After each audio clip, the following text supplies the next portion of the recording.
Ladies and gentlemen, good day and welcome to CIE India Q3 and NMCY24 conference call hosted by ICICI Securities. As a reminder, all participant line will be in the listen-only mode, and there will be an opportunity for you to ask questions after the presentation concludes. Should you need assistance during the conference call, please signal an operator by pressing star then zero on your touchtone phone. Please note that this conference is being recorded. I now hand the conference over to Ms. Vishakha from ICICI Securities. Thank you and over to you, ma'am. Thanks, Nivedita. Good afternoon, everyone. Thanks to CIE India Auto Limited management for giving us the opportunity to host the call. We have here in the call the senior management represented by Mr. Ander Alvarez, CEO, Mr. K. Jayaprakash, CFO, Mr. Vikas Sinha, Senior VP Strategy, Mr. Urohit Lafuente, Business Controller, and Mr. Swapnil Saudagar, TGM Strategy. So over to the management to take this ahead. Thank you. Yeah, thanks, Vishakha. This is Vikas. I welcome all of you on this call, as also Ander, our CEO. We'll go through the Q3 C24 results of CIE Automotive India Limited. First up on page 5, we have an overview of the simplified holding structure of CIE India and its subsidiaries. Please do have a look. We now start with results of the India operations for Q3 C24 on page 7.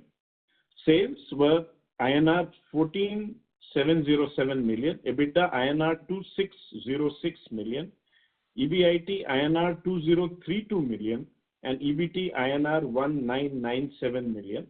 The sales grew 2.2% year-on-year, EBITDA 8%, EBIT 9%, and EBT 14%.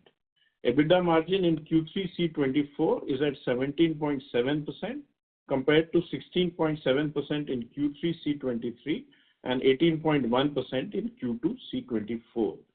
The year-on-year sales growth of 2.2% was same as the weighted average market growth across the market segments we operate in. There are some mitigating factors to consider. The light vehicle market has shown a decline in this quarter, a very slight decline in this quarter as compared to the same period last year. Tractor market remained largely flat at a 3% growth over last year. The two-wheeler market has grown well on the back of festive demand. The delay in the ramp-up of some of our orders has unfortunately continued, and this has impacted sales growth, but that should be corrected in the coming quarters. We have postponed, that a little bit. Nevertheless, we are happy to note that EBT grew by a healthy 14% in spite of the anemic growth this quarter. We will continue to focus on operational improvement, which is shown by the margin trends despite the weak market environment. Overall, we have positive expectations on growth and margins from all our verticals in India. The market situation in India is, we are cautiously optimistic about it with mixed growth trajectories in the different segments. The trend of growth in the two-wheeler segment should continue, and the festive season is expected to give a boost to this segment. Tractors will continue to be steady on a high base with rural income showing recovery. The light vehicle market, though, will see a steady growth of around 5%, unlike the heady growth seen over the last few quarters. Now we move to the results of our European operations for Q3 C24 on page 8. Sales fell to INR 5899 million from INR 7262 million in Q3 C23 and is a combination of the drop in the European light vehicle market and the extended slowdown in the US off-highway market affecting Metal Castello that we have been talking about since the last few quarters. The drop in sales sequentially between Q3 C24 and Q2 C24 was 22%, which is similar to the drop in the light vehicle market, which fell by 19% and added to by the US off-highway market drop. The Q3 C24 EBITDA in Europe was INR 942 million, EBIT INR 719 million, and EBT INR 602 million. EBITDA margin in Q3 C24 was 16.0% compared to 17.2% in Q3 C23 and 17.0% in Q2 C24, which shows that despite the sales drop, the corrective measures that we had started taking the previous quarter has helped us protect our margins somewhat. The market situation in the coming quarters remains uncertain, with the uncertainty in the light vehicle market continuing. The EV penetration in the European auto sales has also been stagnating around 12 to 14% and will continue to be at the same level given the uncertainty around the evolution of the technology. Our attempt will be to be in step with the market while maintaining our margins. And now if we go to page 9, we'll see the consolidated results for Q3 C24. Sales were INR 20606 million, EBITDA INR 3548 million, EBIT 2750 million, and EBT 2600 million. Despite the European sales drop, the consolidated EBITDA margin for the quarter was 17.2% versus 16.9% in Q3 C23. While sales dropped by 5%, EBITDA dropped by 3%, EBIT by 4%. However, EBT grew by 2%. The YTD September 9-month results for the India operations are on page 11. Sales were INR 43558 million, EBITDA 7905 million, EBIT 62334 million, EBT 6049 million, and PAT INR 4503 million. This translates into a sales growth of 5% compared to the corresponding period in C23, higher than the YTD weighted average market growth. While sales grew by 5%, PAT grew by 22% year-on-year, and this was achieved by improving efficiencies, product mix, and strong focus on costs. The YTD 9-month results for Europe are on page 12. Sales were INR 22445 million, a 12% decrease over the corresponding period last year. EBITDA was INR 3669 million, EBIT INR 2842 million, EBT INR 2455 million, and PAT INR 1923 million. To be noted here is that last year's PAT includes INR 3356 million of profit from discontinued operations as mentioned previously. Despite the sales drop, EBITDA margin came in at around 16.3%.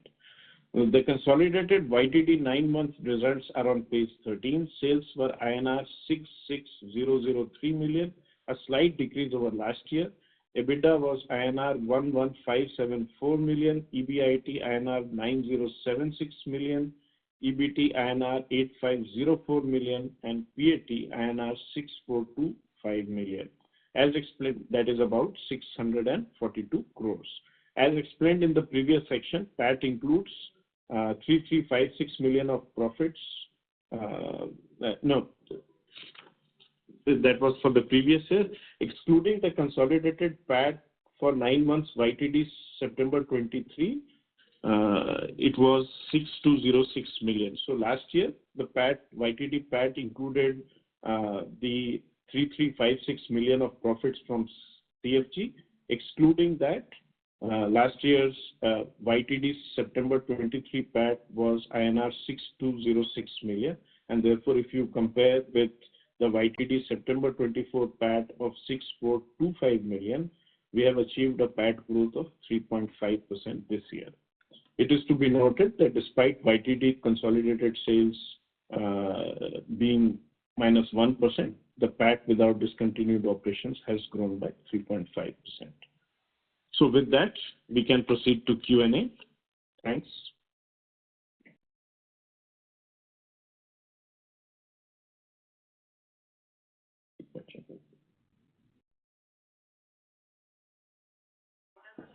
Thank you very much. We will now begin the question and answer session. Anyone who wishes to ask a question may press star and 1 on their touchtone telephone. If you wish to remove yourself from the question queue, you may press star and 2. Participants are requested to use handset while asking a question. Ladies and gentlemen, we will wait for a moment while the question queue assembles.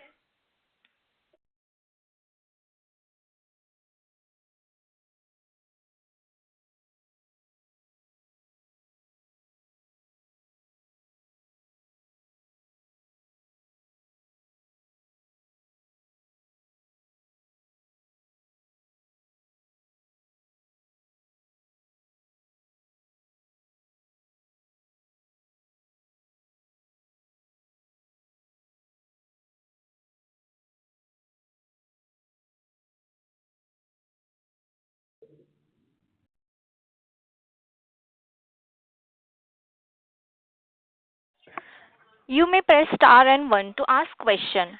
The, the first question is from the line of Siddhant from Goodwill. Please go ahead. Yeah. Hi, Ander. I wanted to, ask you about what do you feel about the health of European OEMs? Because, I was just going through Stellantis, VW, and the headlines, and the commentary doesn't seem too great. Yes. Yes. Hello. Good morning, everybody. No, our view is that the European OEMs are now suffering a lot because of the uncertainty that we see in the market. Okay, there are several things that are going on in the European market or in the automotive world, and one of them is the electrification. As you know, electrification in Europe has slowed down. The growth of the electrification has slowed down. We were expecting to end this year at about 20% of market share with pure electric vehicles, and the reality is that there will be around 12 to 13%. So this is much lower than expected. On top of that, next year, from January next year, there will be penalties to the OEMs if they pass these levels of CO2 emissions in their average fleets. So if they are not getting the required electrified vehicles, they will have to pay a huge amount of money in penalties to the European Commission. So this is also creating a big stress in the market and in the OEMs. And also that additionally, with this uncertainty in the technology, the market is going down. We saw the first quarter was not bad. The second quarter was weaker. Third quarter has been quite weak with a drop of around 7% in the market. And probably we will see this trend to continue in the next quarters. So yes, all the car makers are given that have issued profit warnings as the situation is quite unstable and uncertain.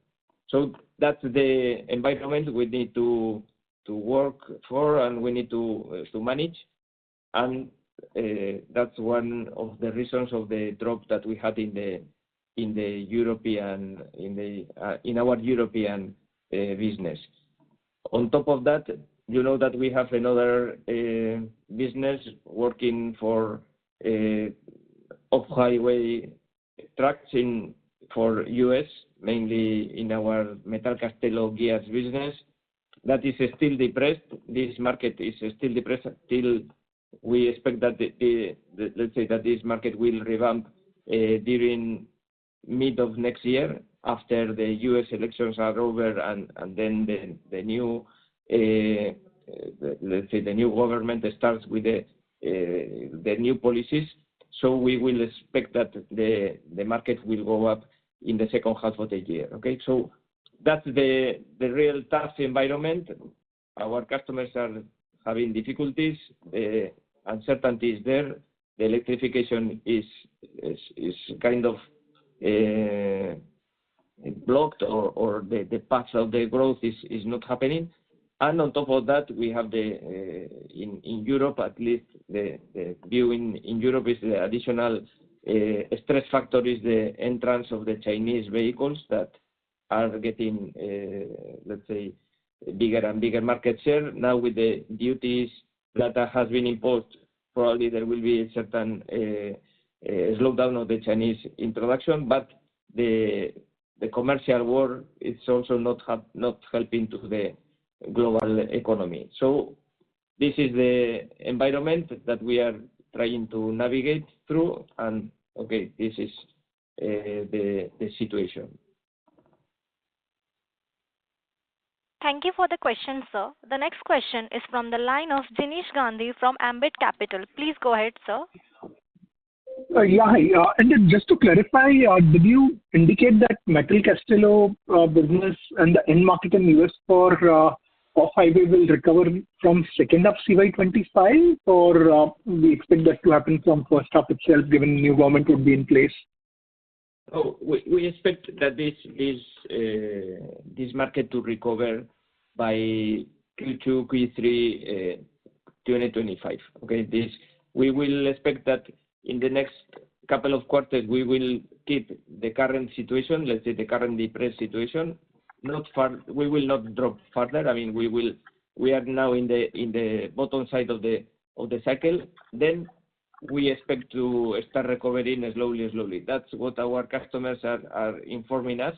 And also, as you know, we got in Metal Castello an important business for electric transmission manufacturer in US, and these programs has been also delayed in US. So once these programs start ramping up, we will see also our sales in Metal Castello going up. So yes, we need to wait. We are now managing the situation with our cost-cutting activities, and we are keeping the margins rationally. I think that we have done a good job there. And once we get again the market and we get again the sales in the next quarters, I mean, hopefully the sooner the better, but we can expect that it will happen in the Q2, Q3 next year. Then we will see our figures again revamping up. Okay. And what would be the current run rate for Metal Castello in terms of quarterly run rate of revenues in 3Q, how it was at peak and how it was in second quarter? If you can throw some light on that. I didn't catch it. Current run rate, what is the monthly rate right now and what it used to be earlier? Okay, so in just monthly figures, I can give you monthly figures. We were selling about 6 million euros per month. That was the average, between 6 to 6.5, and now we are at between 4 and 4.5 million euros. So this is a drop of 30% approximately that we see for the next. We see in the last quarters, and probably we will keep this rate in the next couple of quarters, and then we will go up slowly. And what we are projecting is that in the Q3, Q4, we will hit at least 5.5 million in 2025. Got it. And secondly, you have on the margin side in the European business, so we have done exceptionally good job to maintain margin. Can you talk about what areas have we focused on cost cutting to maintain margins? Does it come at expense of scaling up business when tight turns for the European operations? How do you think from that perspective? Okay, yes, that is one of the key things that now we are trying to manage, because the market is what it is, and it's difficult to get additional turnover, at least in the short term. So what we are now doing is we are trying to keep our costs as low as possible. We are stopping the factories and applying certain regulations and policies to stop the factories 1 day per week, these kind of things, eliminating all the extra time, eliminating all the contract workers, temporary workers, and trying to reduce at minimum the cost level. This is something that we have done, and we have done successfully. So we have been able to keep our margins. Okay, of course we lose some margin because we cannot offset all the drop. This is not possible. But we only lost 1-2%, and this is what we are trying to do. Our companies, even this situation, are generating cash, so we are a cash generating unit even in these conditions. So we are quite relaxed in that sense. So there is no panic, no fear at all. So the viability of the business is there, and we will for sure be stronger once this crisis is over. Okay, you know that in these situations the weaker competitors will suffer, so there will be a consolidation. We are already perceiving certain difficulties in some of our competitors in the region. So we expect to be the one of the winners when we consolidate the business coming from those stressed companies. Okay, so that's the situation. It's a sad situation. It's not the best of the scenarios, but this is something that we need to manage. We did it in the past, and we will do now currently. Got it. And last question is on the India business. So you talked about having delay in some of the orders which impacted growth. Can you elaborate on how big this orders were? How much is the delay? By when do you expect commercialization of those orders? Any flavor on that will be very helpful. Delay in India order book. Okay. Yes. In India, let's say that we had this performance on sales that is approximately 2% growth only in this quarter. We were expecting the market to behave better than this. It's true. We saw that the let's say four-wheeler market had just a negative performance in this quarter in India. We think that this is mainly coming from the inventory issues and also certain, let's say, market perception but we are optimistic for the future. We think this will be overcome, and we will see again 5 to 6% growth in the next quarters. So I think the Indian market reduction it's just a temporary issue. We don't see any risk there. So on top of that, we have been hit by the delay of the certain projects that we have, especially the export projects, and this is directly related to the status of the European automotive market. Okay, with this slowdown and especially with the delay of all the electrification programs that the customers are postponing because of the situation that they are facing. Okay, so there is a general delay on all the electrification programs, and we are just waiting for them. So we will probably see in India the new programs that we got, especially in our Hosur plant. I mean, our brand new plant in Hosur. We already see certain ramp-ups happening, and in the next quarters we will see this growth, and because these projects are ramping up, especially these are programs for Stellantis in Europe. Okay, so yes, the delay in the programs plus the weak market gave us just a small growth in this quarter, but okay, we are quite sure that we will continue growing properly in the next quarter. So we are still optimistic. We were expecting more for this quarter. Unfortunately, the market did not perform, but I think the basics and let's say the background of the Indian market, I think is very, very positive. Two-wheeler is doing well. I think tractors and commercial vehicles are weak, and that those should recover also in the future. Got it. Great. Thanks and all the best. Thank you. Thank you very much. Thank you. The next question is from the line of Pratik Kothari from Unique PMS. Go ahead, sir. Yes, hi, good afternoon. So one on India, I mean, despite the investments that we've made over the last few years and that not being ramped up, our margins are, I mean, very good. So this is, we have completely controlled our cost, and this is what we are seeing, or this is despite waiting for ramp up to come, and maybe we should see something more. Yeah, no, you're right. I mean, we have controlled our costs perfectly in all this period. You know that we have been pushing a lot in efficiency and in the internal improvements, and these actions are paying results. So in that sense, we are quite satisfied. Our margins are, yes, close to this 18% that we were looking for, and we are quite sure that we will get those figures. And this, if we had this additional growth that we were expecting, probably we would have improved our margins too. Okay, so yes, I think in India we are doing well. The potential to improve even more, of course, it will be supported by the growth of our turnover, and that's what we expect to do in the next quarters.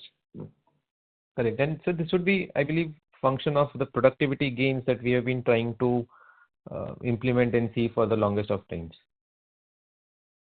This improvement in India margins is due to productivity improvements that we have been doing and these are the past projects in productivity improvement. Yes, that is true.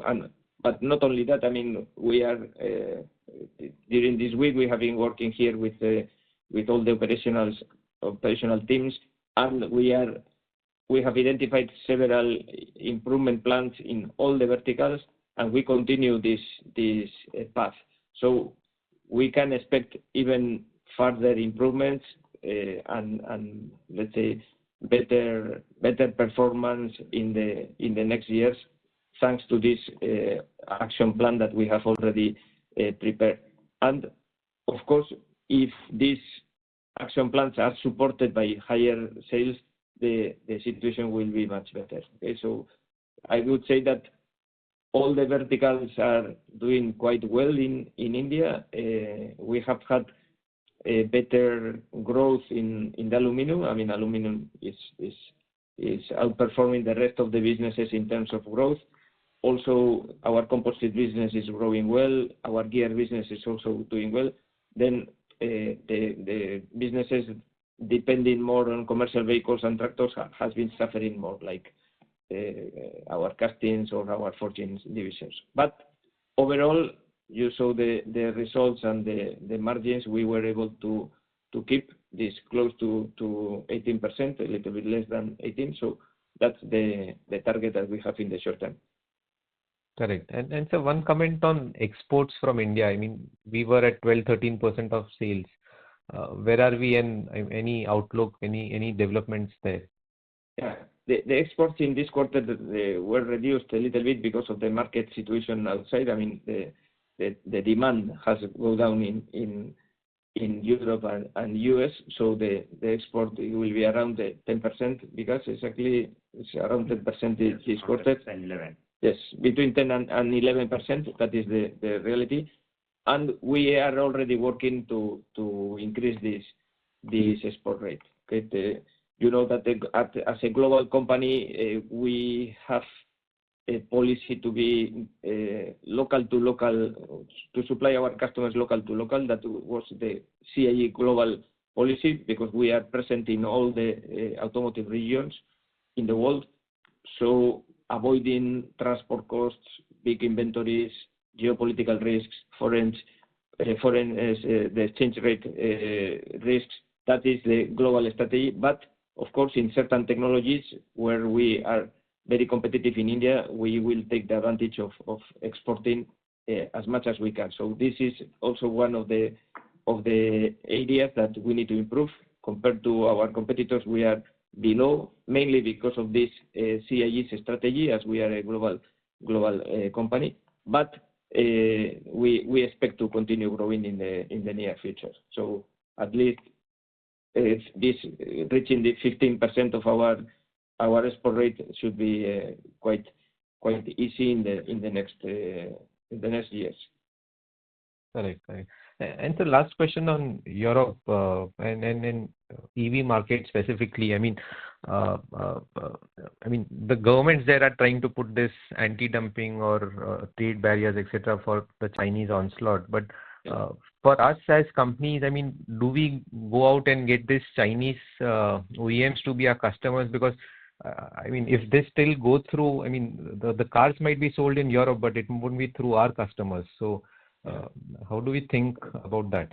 Yes, I think the Chinese car makers that, of course, they are producing in China and exporting to Europe are now thinking, because of these import duties that they have been imposed, they are pushing, or they are now preparing their production in Europe. Okay, they want to localize the production of the cars in Europe, so they are already announced as BYD or let's say CIE, that they are planning to produce cars in Europe. And of course, we will try to be their suppliers. Once they are in Europe, they will need European suppliers. So we will for sure try to work for them. Okay, this is one of the targets. We know that it will be not easy because of their current supply base and costs are different in China, but they will necessarily need to adapt to the cost standards that are in Europe. So I'm sure that we will be able to work with them. Okay, we are working for almost all the car makers in the world, and I can say that. So we have a very, very let's say huge panel of customers, completely balanced, and no one is more than 10% in our total turnover. So that's a good point, that we have a diversified portfolio, and we want to continue like that. And if Chinese are coming to Europe, we will supply them happily from Europe. Right. Great. Thank you and all the best, sir. Thank you very much. Yeah, thanks, Pratik. Thank you. The next question is from the line of V. Rangan from an analyst. Please go ahead, sir.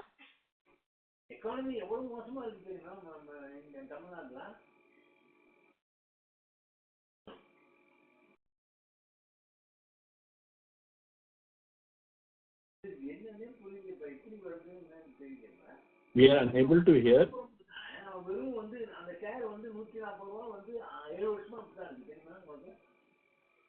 Hello.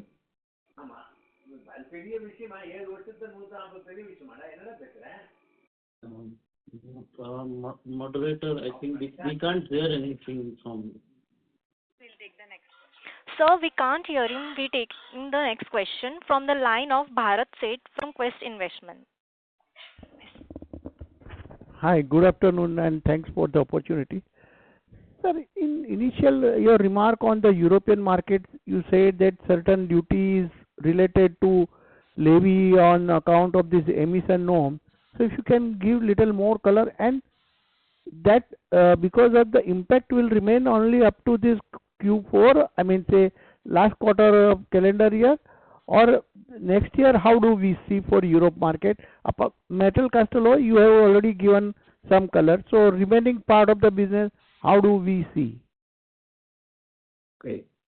What we were explaining is that in Europe, in this Q3, we saw a drop of about 7% in the market.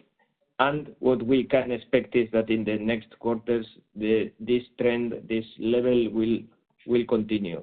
Okay, in this -7, -10, those in that range, the market will remain in that situation. No one is expecting a revamp in the short term. Okay, unless there is any, let's say, political action that we are not aware of.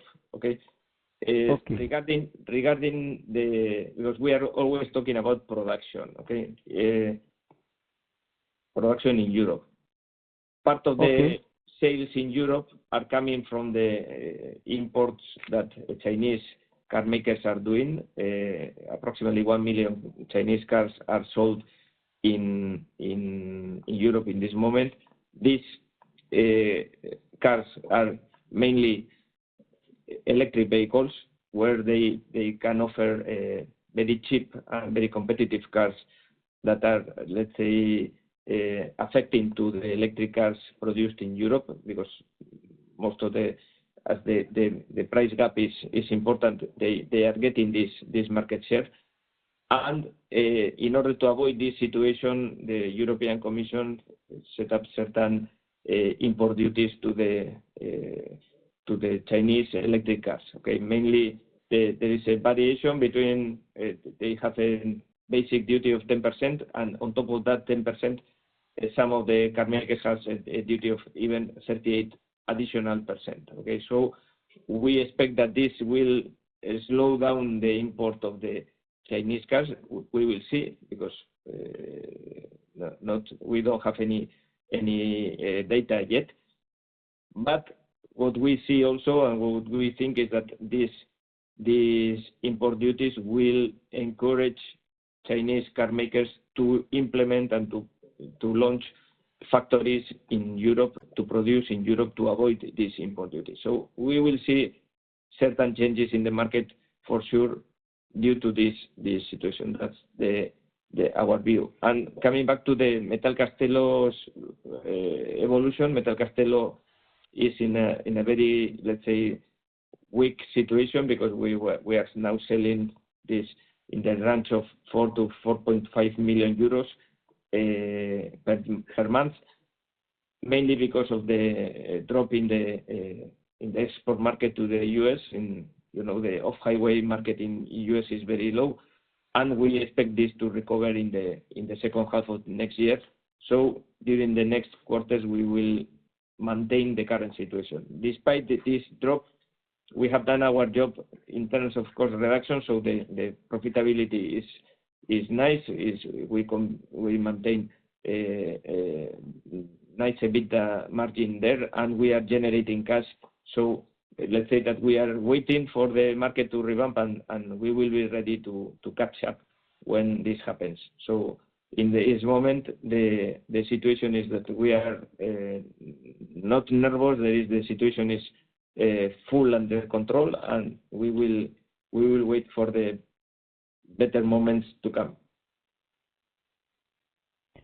So this, because of import duty on this Chinese manufacturer, so can we expect that from calendar 25, in Q1 or Q2, we see some kind of a positive trend in the Europe market? We think that in the electric vehicle market, we should see this improvement. Yes, that's what we can expect. But okay, this is something that we need to wait and see. But that is the expectations, and in fact, that is the reason of the duty imposed by the European Commission. Okay, so the explanation of this duty is because these low prices that Chinese cars are getting, are offering in Europe, is mainly because of the subsidies that they are receiving in China. So they wanted to offset and to have let's say the same level for all of us. Here there are two questions. As you rightly said, that say some Chinese car will start looking to manufacture in Europe, but with that duty also coming, so there will be a equal playing field for even European player. So first we'll see, improvement in the European car manufacturer, or we'll see that Chinese will start procuring some component from the within Europe. No, I think with the Chinese car makers producing in Europe, they will avoid these duties as they will produce in Europe, so that duty will not happen. And of course, producing in Europe, they will have higher costs, but and we also expect that they will source their components from European suppliers, and we expect to be there to source them. Okay, that's the basics. So we think that we will have additional customers to work with.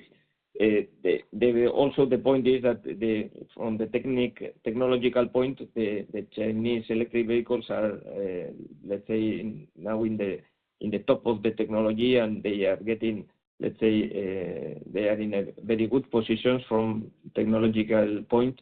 So we will see how the European car makers react and how this let's say commercial battle ends. Okay, but from our point of view, let's say that we are customer agnostic and technology agnostic, so we would be happy to work with Chinese and even to continue working with our European customers, where we have excellent relationship, and we are also supporting them in the electric vehicles, as we have a lot of projects in the pipeline that are delayed with even with Volkswagen, with Ford, with Daimler, we are working with all of them, with Stellantis, with Renault. So we are working with all of them. So we expect that if this growth of the electric vehicles happen, we will also get this business in CIE and in CIE India too. And is it also, just to understand a little more on, affecting their new development program also, European car manufacturing?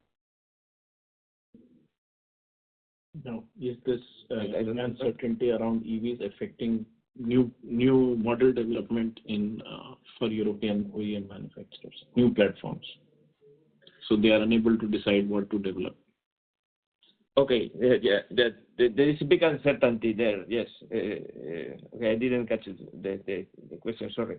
No. The uncertainty is there, and certain car makers they are now pushing for the production of the internal combustion engines because the demand of the electric vehicles has gone down. So there is a change in their minds and the change in their policy. In the short term, I mean, I'm not thinking in the long term, but in the short term, just to adapt to the market requirements.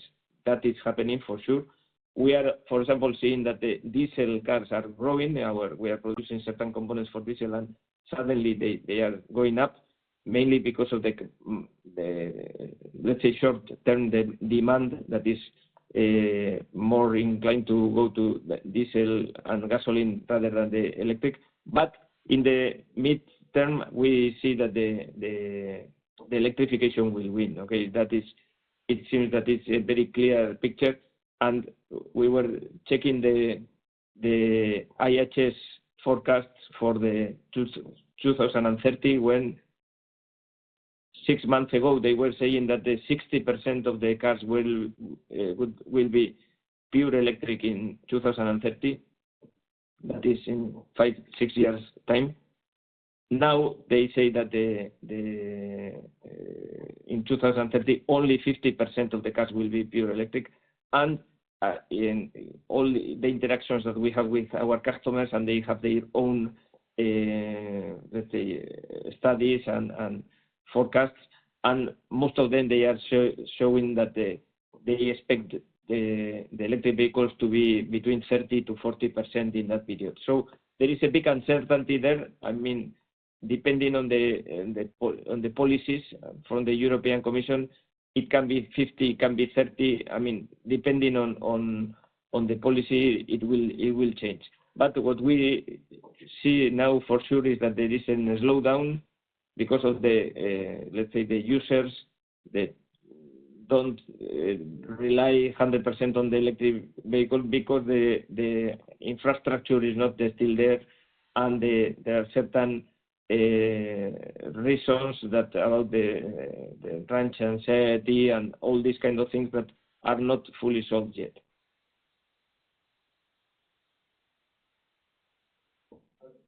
Yeah, Bharat Bhai, is that okay, or do you want more explanation?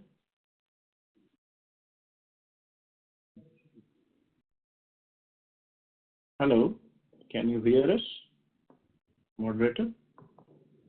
Sir? Yeah. The participant line got disconnected. Yes. So Okay. we move Thank you. forward. Okay. The next question is from the line of Nimish Shah from MK Investment Managers Limited. Please go ahead. Yeah, thanks for the opportunity. So I had a few questions on our India business. So you mentioned that the delay in ramp up of certain export projects. So are these orders for global customers, or are these orders for domestic customers for their exports? If you can just give some more clarity on that. They are for global customers. They are from global customers like Stellantis, and these are our main customers for these programs of exports. Got it. So in the India business, our medium to long-term aspiration has been to grow 400 to 500 bips faster than the blended average industry growth. So do you feel, so is it linked to these projects which are getting delayed, or there is something else as well that so we need to add some more customers or gain some more market share for that growth to pick up? Oh, you are right. I mean, we still keep this target to grow this 5% above the market. Unfortunately, we didn't get these figures mainly because of the delay on these programs. I mean, that has been a reality. But in the future, we will continue pursuing for that, and our order book that we follow every month is also in a very healthy situation. So we are getting new businesses. So we expect once these programs start ramping up and the new programs that we are getting are ramping up, we hope that we will be able to match this target. Yes. Yeah, got it. Yeah, that's it from my side. Thank you. Thank you. Thank you.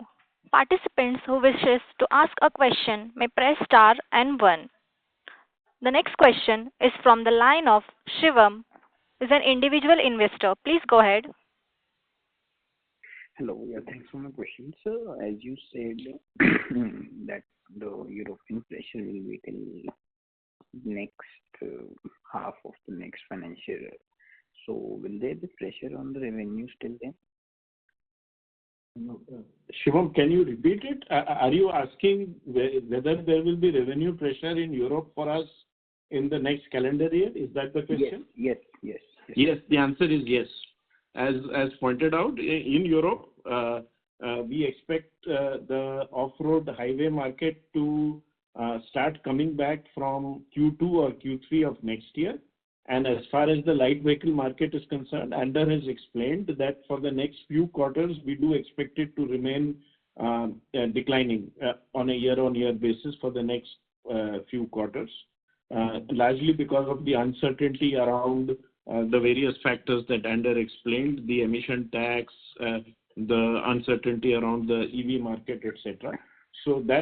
So for the next few quarters, till this thing clears out a little bit more, even the light vehicle market will remain depressed.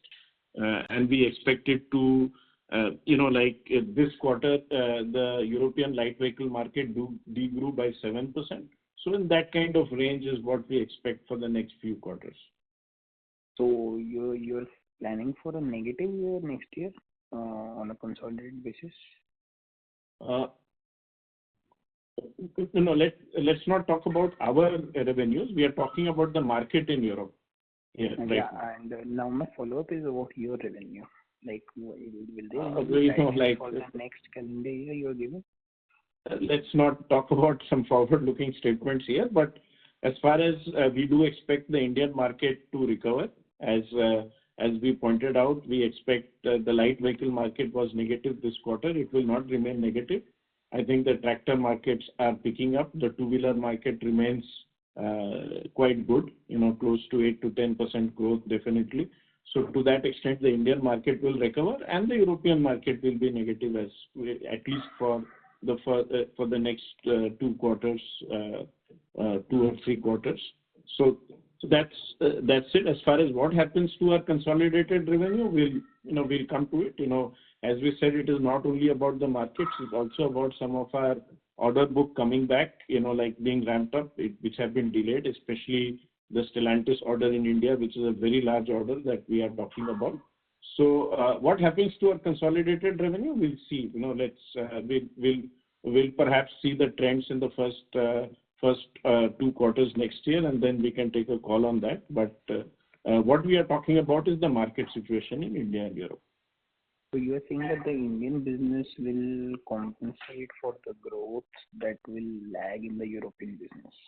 That's what as I said, let us not go there in terms of what happens to we are not forecasting our revenue here, and as I said, let's look at what happens in Q4, Q1, and then we can make some estimates. So is there any plan, like internal plan, to get some growth out of Europe in this weak market, or there won't be any growth that you will be expecting? Next 2-3 quarters, definitely not. We are looking at a negative market situation. As I said, once it stabilizes, let's go back to what is happening in the European light vehicle market. There are two factors. The EV demand is not ramping up as fast as what people thought it would be. Ander explained how IHS has reduced forecasts. All OEMs are reducing forecasts. Over and above that, there is the stock of this emission penalty, which will be levied if you do not produce enough EVs.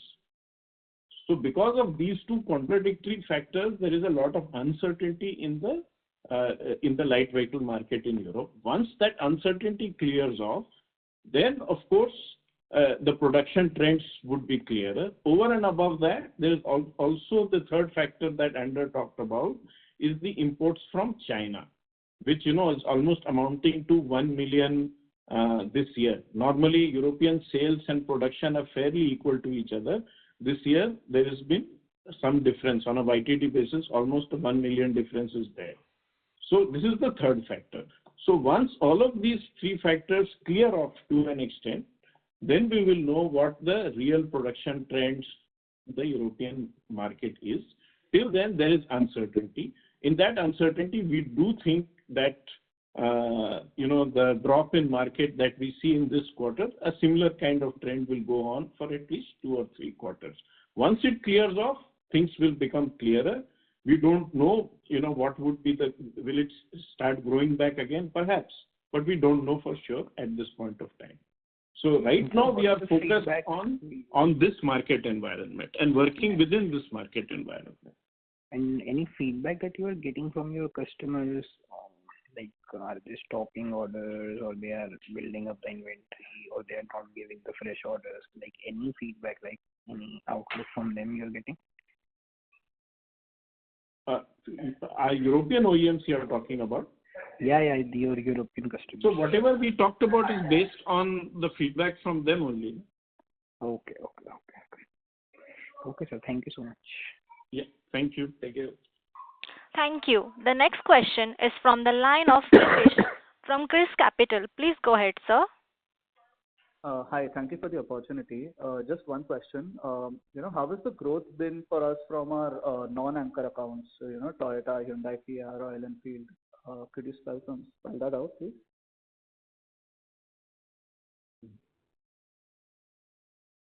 So growth outside M&M, Maruti, and Bajaj. How is it?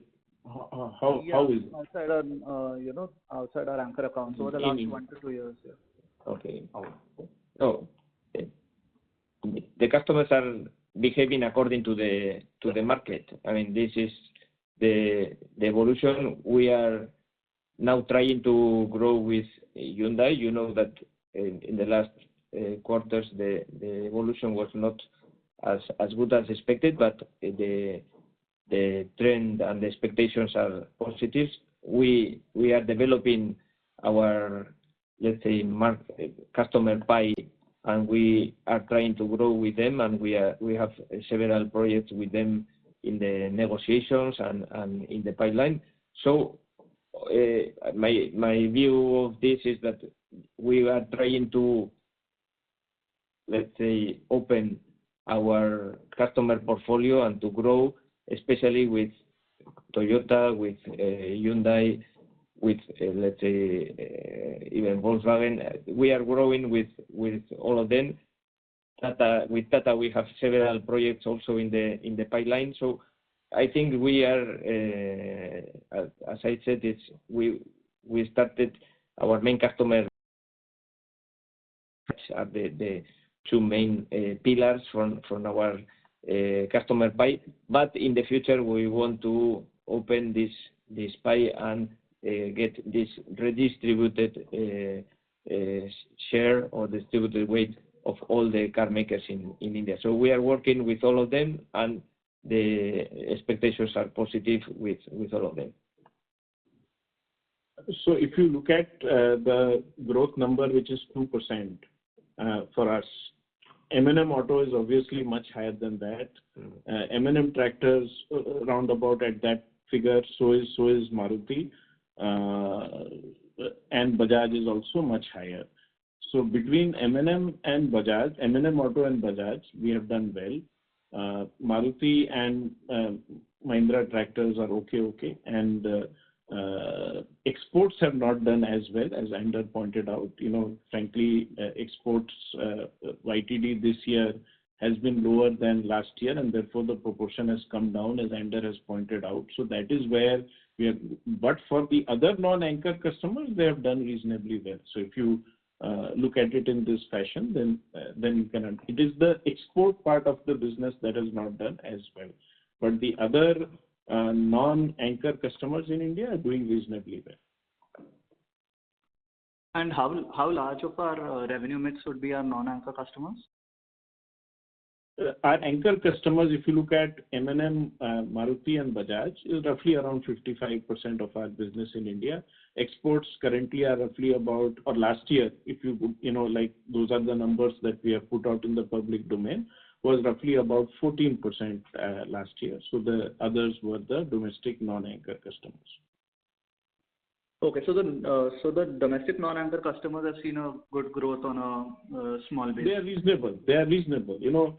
Where this year we have not done well is on the export side, especially because some of our orders, and Ander has specifically pointed out about Stellantis, which is a global order that we had, has not done. It will do well. I think Stellantis is making a comeback, and once it ramps up, it will be a good addition to our top line. Okay, thank you so much. Yeah, thank you. Thank you. The next question is from the line of Siddhant from Goodwill. Please go ahead, sir. Yeah, just in the Chinese, OEMs may set up manufacturing in Europe. Have Chinese auto ancillaries also started acquiring European assets or setting up manufacturing there, especially in the space that we are catering to? I think are Chinese component companies entering Europe and setting up plants in Europe? Okay, not yet. We have seen a couple of examples of Chinese component makers entering Europe, but not. I can tell you that till now there is not relevant move. Just a small companies or a small amount of companies that are entering Europe. I would say that this move has not happened yet. Okay, and there are, like you said, there's some anti-dumping duties and anti-subsidy duties that have been put on cars. Are these duties also applicable on components of cars? No. It's only applicable to the cars, to the vehicles. Thank you. Yes. Okay, understood. Thank you. Thank you.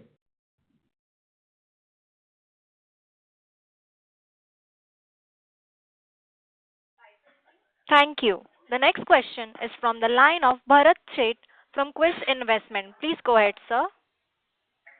I said sorry, my line was disconnected and I was dropped out. That's one. Remaining question answer I already got it, and wish you all, the festive season greeting. Thank you. Thank you very much. The same for you. Thank you, Bharat bhai. Thank you. As there are no further questions, I would now like to hand the conference over to management for closing comment.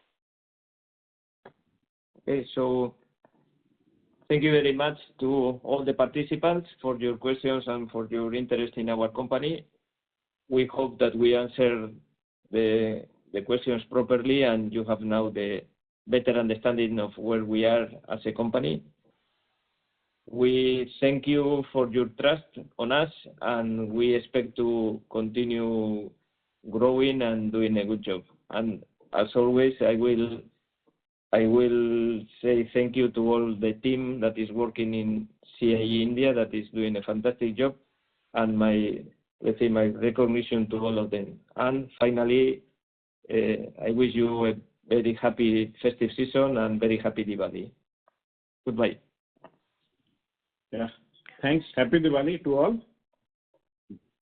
Bye. On behalf of ICICI Security, that conclude this conference. Thank you for joining us, and you may now disconnect your line.